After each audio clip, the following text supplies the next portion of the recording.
राहुल सांकृत्यायन हिंदी के श्रेष्ठ लेखक माने जाते हैं। उन्होंने विभिन्न प्रकार की रचनाओं के माध्यम से हिंदी जगत को प्रकाशित किया था। उनके द्वारा लिखित ल्हासा की ओर नामक चैप्टर में उन्होंने नेपाल से तिब्बत जाने का मुख्य रास्ता और वहाँ पर विभिन्न प्रकार की सुंदरता का बहुत ही अच्छी तरह से प्रयोग किया है। उन्होंने नेपाल से तिब्बत जाने वाले रास्ते को और नेपाल तथा तिब्बत में विभिन्न प्रकार के जनजीवन को बहुत ही सुंदरता के साथ अपने इस पाठ में वर्णित किया है। इस पाठ में संकलित अंश राहुल जी की प्रथम तिब्बत यात्रा से लिया गया है। इन्होंने इस अंश के लिए अपनी प्रथम तिब्बत यात्रा से लिया था। जब उन्होंने पहली बार तिब्बत की यात्रा की थी तो उस यात्रा का सुंदर वर्णन उन्होंने अपने इस संकलित अंश में किया है, जो उन्होंने सन 1929 से 1930 ईस्वी में नेपाल के रास्ते की थी। वह नेपाल के रास्ते तिब्बत गए थे। वह नेपाल के रास्ते सन 1929 से 1930 ईस्वी में तिब्बत में रहे थे।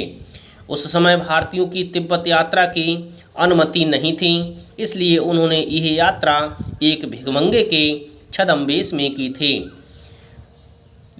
लेखक कहता है कि उस समय तिब्बत यात्रा की अनुमति किसी को नहीं थी, इसीलिए उन्होंने अपनी यह यात्रा एक भिखारी के वेश में की थी।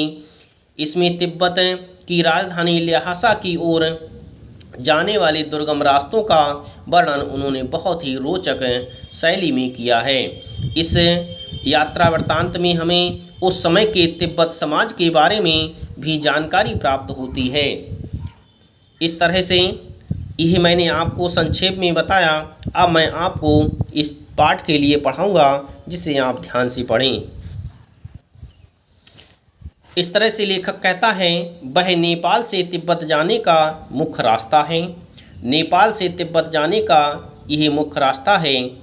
फरी कलिंग फोंग का रास्ता जब नहीं खुला था तो नेपाल ही नहीं हिंदुस्तान की भी चीज़ें इसी रास्ते तिब्बत जाया करती थीं। इस तरह से इसी रास्ते से तिब्बत को जाने वाली समस्त वस्तुएं जाया करती थीं। यह व्यापारिक ही नहीं सैनिक रास्ता भी था। इसे व्यापार के लिए ही इस्तेमाल नहीं किया जाता था, बल्कि सैनिकों के लिए भी इस्तेमाल किया जाता था। यह सैनिक रास्ता भी माना जाता है।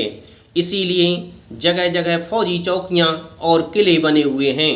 इसीलिए इस रास्ते पर जगह जगह पर फौजी चौकियां एवं किले बनाए गए हैं, जिनमें कभी चीनी पलटन रहा करती थीं। आजकल बहुत से फौजी मकान गिर चुके हैं। दुर्ग के किसी भाग में जहां किसानों ने अपना बसेरा बना लिया है, वहां घर कुछ आबाद दिखाई पड़ते हैं। इस तरह से जहां पर किसानों ने अपना रहने का स्थान बनाया है, वहां पर कुछ घर अच्छे प्रतीत होते हैं। ऐसा ही प्रत्यक्त एक चीनी किला था। प्रत्यक्त कहते हैं त्यागा गया। इस तरह से एक प्रत्यक्त त्यागा गया एक चीनी किला था। हम वहाँ चाय पीने के लिए ठहरे थे। लेखक कहता है कि उस प्रत्यक्त चीनी किले में चाय पीने के लिए हम रुके थे। तिब्बत में यात्रियों के लिए बहुत सी तकलीफ़ें भी हैं और कुछ आराम की बातें भी हैं। वहाँ जाति पात छुआछूत का सवाल ही नहीं है। इस तरह से लेखक कहता है कि तिब्बत में लोगों में जाति पात छुआछूत जैसी सामाजिक बुराइयां नहीं पाई जाती हैं और न औरतें वहाँ पर्दा ही करती हैं। इस तरह से वहाँ पर पर्दा प्रथा भी नहीं पाई जाती है। बहुत निम्न श्रेणी के भिखमंगों को लोग चोरी के डर से घर के भीतर नहीं आने देते हैं। वहाँ के लोग चोरी के कारण जो भीख मांगने वाले होते हैं, जो बहुत ही निम्न श्रेणी के होते हैं, उन्हें अपने घर के अंदर नहीं आने देते, क्योंकि उन्हें यह डर सताता रहता है कि कहीं यह बाद में चोरी ना कर ले जाएं। चाहे आप बिल्कुल अपरिचित हों तब भी घर की बहुएं या सासू को अपनी झोली में से चाय दे सकते हैं। इस तरह से लेखक कहता है कि वहाँ पर लोग बहुत ही अपना मानते हैं, चाहे आप कितना भी अपरिचित क्यों ना हो, लेकिन वहाँ के लोग लोगों की सेवा खूब किया करते हैं।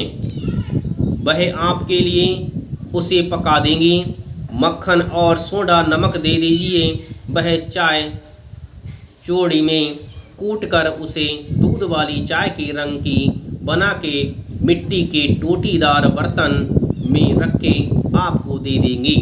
इस तरह से उन्हें किसी तरह से अपरिचित का डर नहीं रहता है, वे अपरिचित व्यक्ति की सेवा में पूरी तरह से लगी रहती हैं।